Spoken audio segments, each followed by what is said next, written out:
Buenos días, bienvenidos a Entrevista Venevisión. Soy Ibrahim López Piñero y en este espacio vamos a analizar temas de interés nacional e internacional. Hoy nos acompaña el diputado William Rodríguez, vicepresidente de Energía y Petróleo de la organización Podemos. Bienvenido, diputado. Bien, muchísimas gracias, Ibrahim, por estar aquí contigo y con toda tu audiencia. Hoy vamos a conversar sobre un tema que interesa muchísimo a los venezolanos por su vinculación con la economía, y es el petróleo, la energía y el petróleo. Lo primero que queremos hacer es un balance sobre la situación petrolera en el país.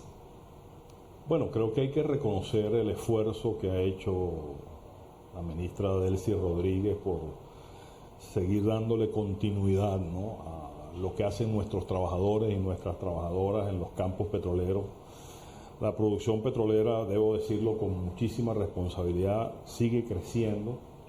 Rompimos esa barrera del 1.000.000 de barriles. El 30 de septiembre la producción cerró en 1.016.000 barriles día, cosa que nos llena de mucho orgullo porque es reconocer que nuestros ingenieros, nuestras ingenieras, estos héroes y heroínas de la patria que son nuestros obreros y nuestras obreras, nuestros técnicos, nuestros trabajadores, por supuesto el cuerpo gerencial y la nueva junta directiva mantienen ese ritmo y aspiramos que Petróleos de Venezuela cierre el año entre 1.150.000 y 1.200.000 barriles. Es una meta importante. ¿A qué le atribuye usted, digamos, haber llegado a esa meta? Había costado un poco antes. ¿A qué se lo atribuye? Bueno, fundamentalmente a la coherencia y a la disposición que mantienen nuestros trabajadores y nuestras trabajadoras. Hay que reconocer que allí hay un esfuerzo sobrehumano. Que decirlo con mucha fuerza, es a pulmón propio. Las empresas afiliadas a la Cámara Petrolera y a la Asociación de Hidrocarburos del país están participando activamente, pues hay empresas privadas que están haciendo un esfuerzo significativo en la faja y en el lago de Maracaibo, de manera tal que los números son alentadores y este esfuerzo hay que reconocerlo y aspiramos que el año que viene de verdad podamos estar sobre el 1.500.000 barriles y poder decretar un aumento salarial que dignifique a nuestros trabajadores y restablezca el derecho de vivir con felicidad y en armonía con las necesidades que tiene cada quien. ¿Cuál es el estado actual de las refinerías en Venezuela? ¿Cómo están funcionando? ¿Cuáles son las que están funcionando mejor? ¿A qué capacidad están produciendo? Bueno, voy a decir algo que es un poco incómodo, ¿no? Nuestras refinerías no están produciendo más porque no tenemos los hidrocarburos de su dieta. Aquí hubo un plan que se desarrolló durante casi una década, se abandonaron nuestros campos tradicionales y dejamos de producir el crudo mediano y liviano que necesitan las refinerías nuestras. Ninguna refinería nuestra refina crudo pesado. La única que lo iba a hacer es la ampliación que se está haciendo en la refinería de Puerto La Cruz y no se ha terminado. Por lo tanto, el haber permitido que la producción del lago cayera de 1.100.000 barriles a lo que es hoy apenas 240.000 barriles, 250.000 barriles, bueno, es parte de la dificultad que tenemos, ¿no? Pero bueno, nuestras refinerías se han hecho a tono. Por ejemplo, a la refinería El Palito se le hizo un overhaul de casi el 95%, pero bueno, no tenemos el crudo para que la refinería opere al 100% de su capacidad. Lo mismo nos sucede en Puerto La Cruz y por supuesto, bueno, en el CRP se está haciendo un esfuerzo enorme por ir recuperando las plantas.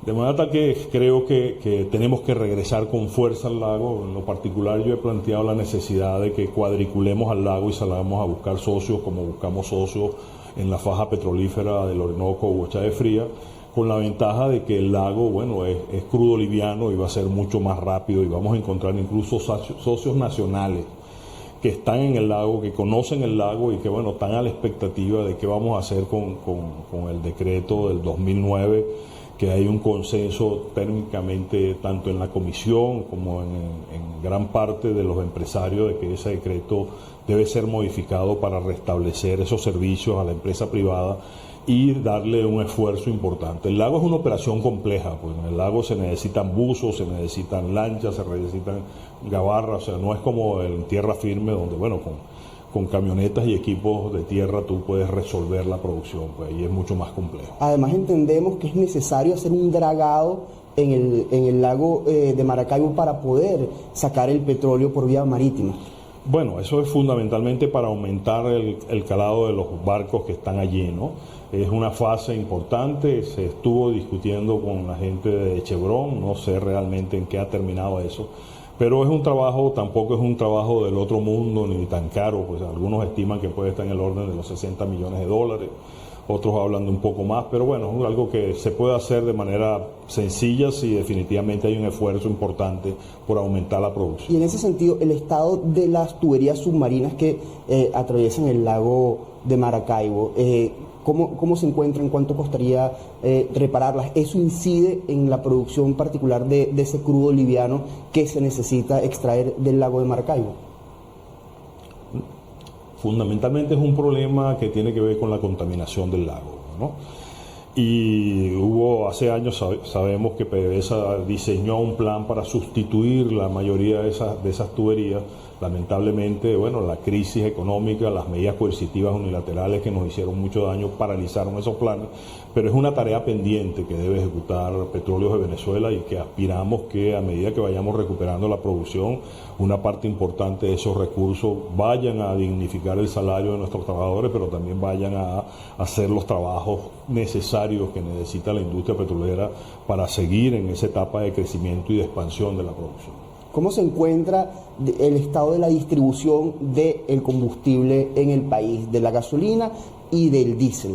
Mira, nosotros estamos en un punto crítico de produciendo exactamente lo que consume el país. Eso plantea una dificultad porque en la medida que pase cualquier incidente, pues un problema eléctrico, se paraliza alguna refinería, una falla que como es normal en la industria petrolera, bueno, entonces entras en un proceso de dificultad porque tienes que redistribuir el suministro de combustible. Nosotros tenemos necesariamente que regresar al lago, subir la producción del lago en unos 150.000 barriles más para estabilizar nuestro mercado energético y volver a convertir a Petróleos de Venezuela en un país exportador de derivados. Nosotros debemos ser que suministremos combustible a todo el Caribe, a todo el sur de Colombia que vivió durante décadas del contrabando de combustible. Ahora con una relación con Petro se puede formalizar una relación comercial ahí e incluso podemos venderle combustible al norte de Brasil. ¿Cómo se encuentra el tema del contrabando de combustible? ¿Se ha logrado controlar este delito en la frontera? Yo creo que ha disminuido sustancialmente porque bueno, los volúmenes de producción también han bajado. El gobierno ha hecho un esfuerzo también por mejorar los controles en la frontera. Y el hecho de que una parte importante del combustible se haya dolarizado también ha impedido que esa fuga sea tan grande. Como este país llegó a producir 350.000 barriles de gasolina día y nunca llegó a consumir más de 200.000 barriles día.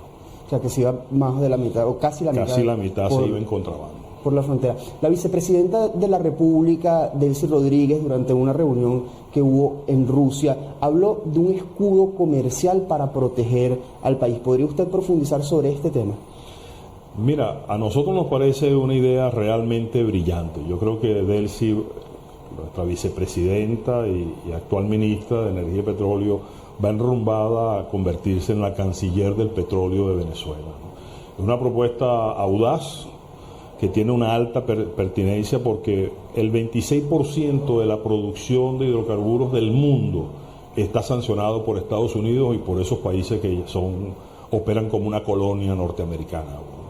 De manera que esta propuesta busca un mecanismo mediante el cual existe un mecanismo de defensa de estos países que están sometidos a medidas coercitivas unilaterales, que son ilegales, que son violatorias del derecho internacional, que están tipificadas en las Naciones Unidas como un delito internacional.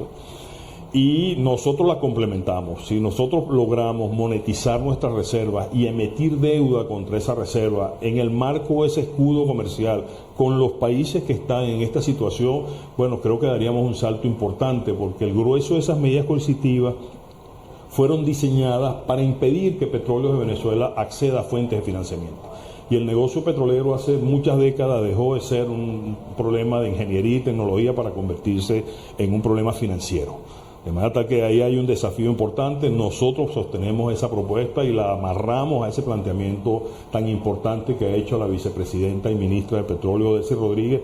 Creemos que tiene una altísima pertinencia, más en el marco de la conformación de los BRICS, un bloque importantísimo que busca desafiar la hegemonía del dólar y de Estados Unidos, que agrupa el 40% de la población, que tendría entre la conformación de sus países el 81% de las reservas de petróleo del mundo, de manera tal que estamos hablando de cosas interesantes desde el punto de vista de la política que desarrolla el gobierno nacional y el Estado venezolano en relación al mundo multipolar y pluricéntrico.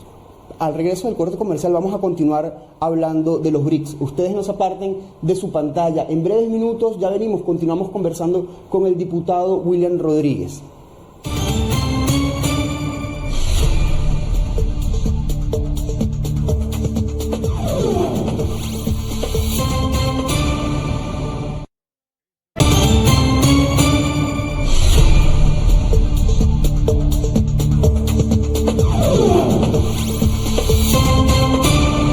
Como indicábamos antes del corte comercial, en esta segunda parte de entrevista Venevisión, continuamos conversando con el diputado William Rodríguez, vicepresidente de Energía y Petróleo de la organización política Podemos. Estamos hablando sobre petróleo y energía, que interesa mucho al país. Queríamos saber, diputado, si existe una posibilidad real de que Venezuela pudiera ingresar a este grupo, a los BRICS, lo decía usted antes del corte comercial.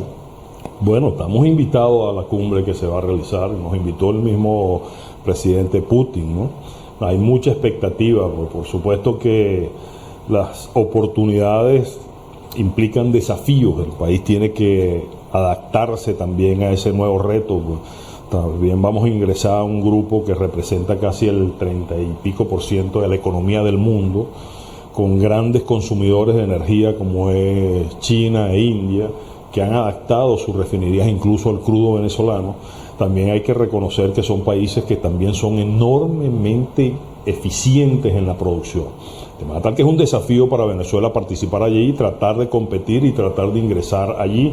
No es una solución salomónica de que ingresamos a los BRICS y se resolvieron los problemas, pero es una oportunidad importante porque plantea poner a tono el aparato productivo venezolano para participar en este bloque que tiene una importancia trascendental, pues ya los BRICS han construido el Banco Nacional de Crédito, que es importante para el mundo que se construye a diferencia del mundo unipolar y el Banco Mundial y el Fondo Monetario Internacional, que imponían modelos económicos neoliberales y unos planes de ajuste terribles para los países.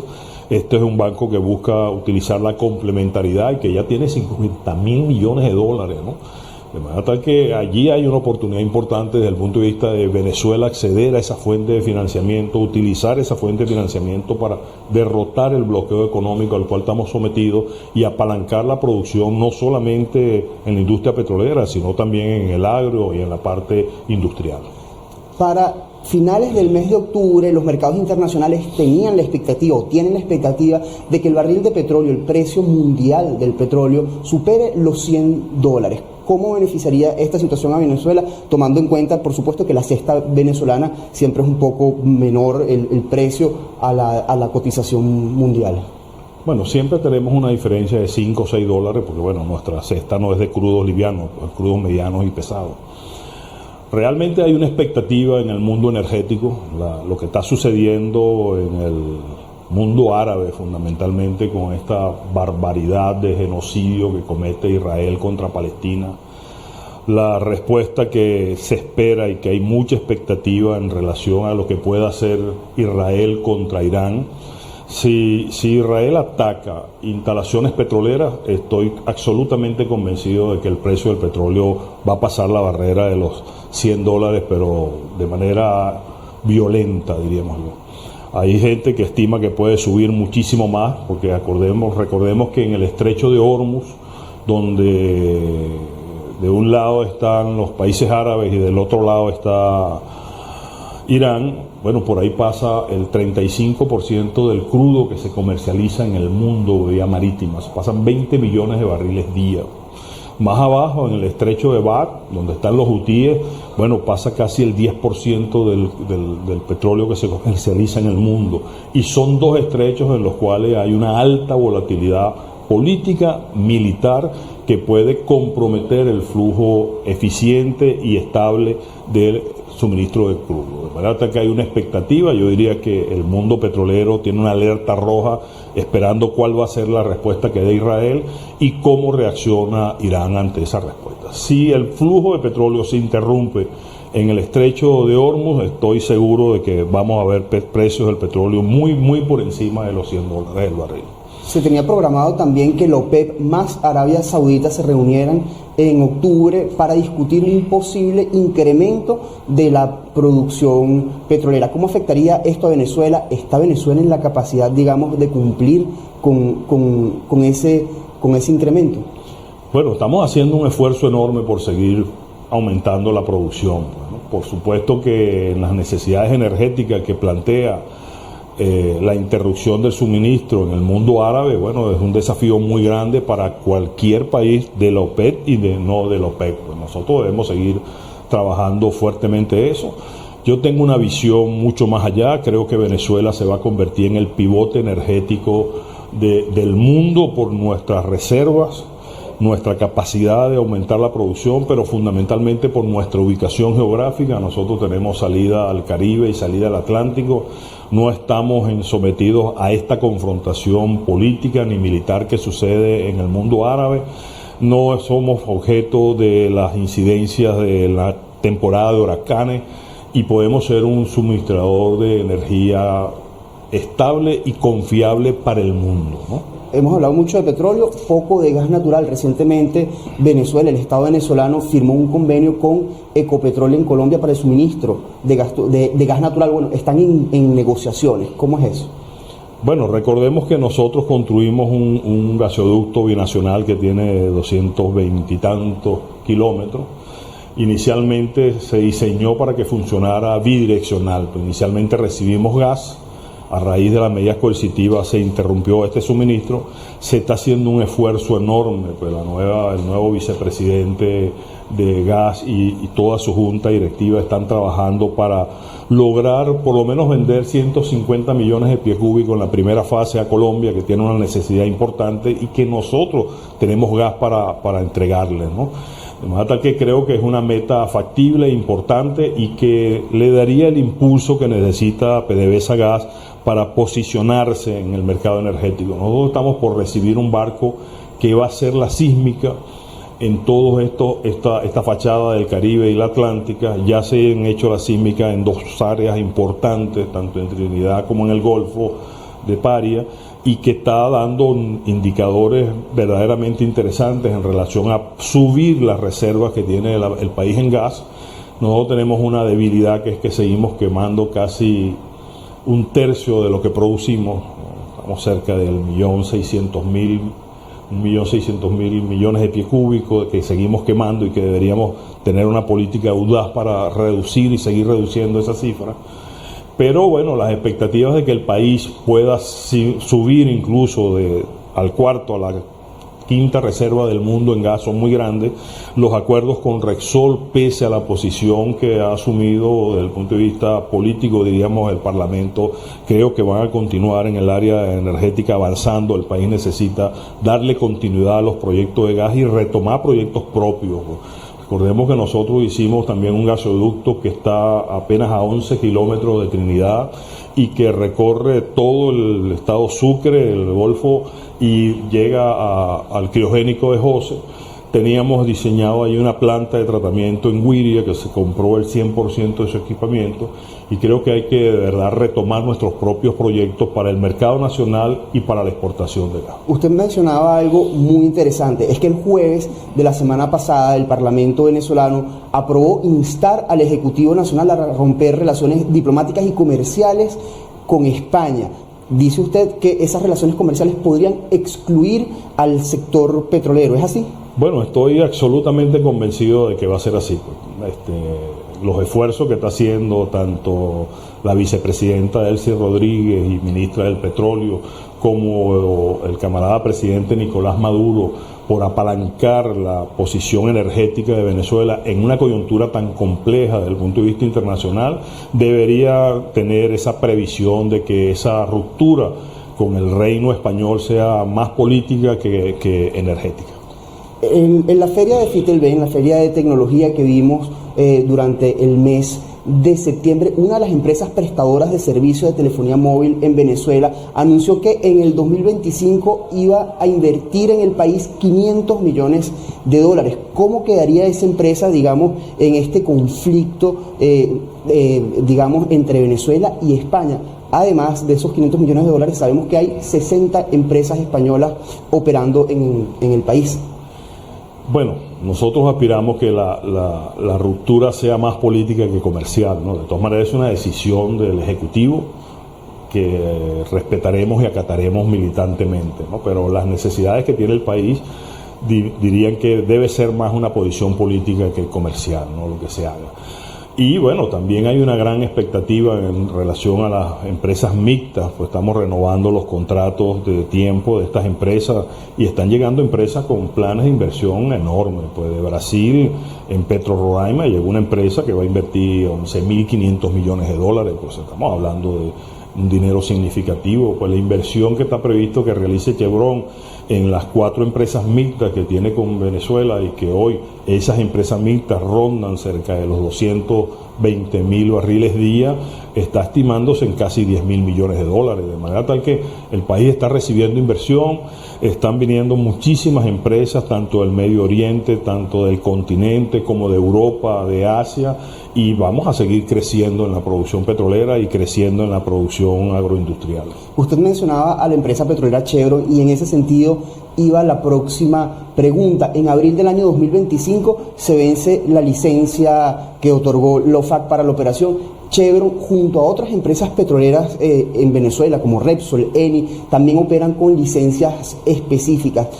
¿Usted ve algún cambio en la política exterior de los Estados Unidos en función de quién gane la elección presidencial en noviembre? Mira, la realidad energética de Estados Unidos no da para que su discurso político sea coherente con su actuación en el mundo energético. Estados Unidos acaba de renovar la licencia de Chevron. Si fuesen coherentes con su posición de desconocer al camarada presidente Nicolás Maduro como presidente legítimo de Venezuela, no hubiesen hecho eso. Lo que pasa es que la realidad energética está muy por encima del discurso político norteamericano.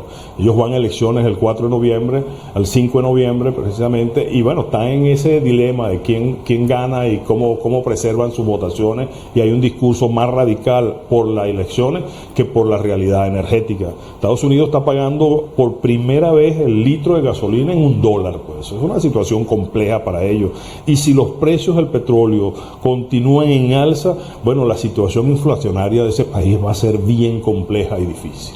Muchas gracias por habernos acompañado, diputado, lamentándolo mucho, se nos acabó el tiempo. Está bien, muchísimas gracias a ti y a la orden. Pues, la verdad que el tema de la energía y del petróleo es un tema apasionante para Venezuela y para el mundo.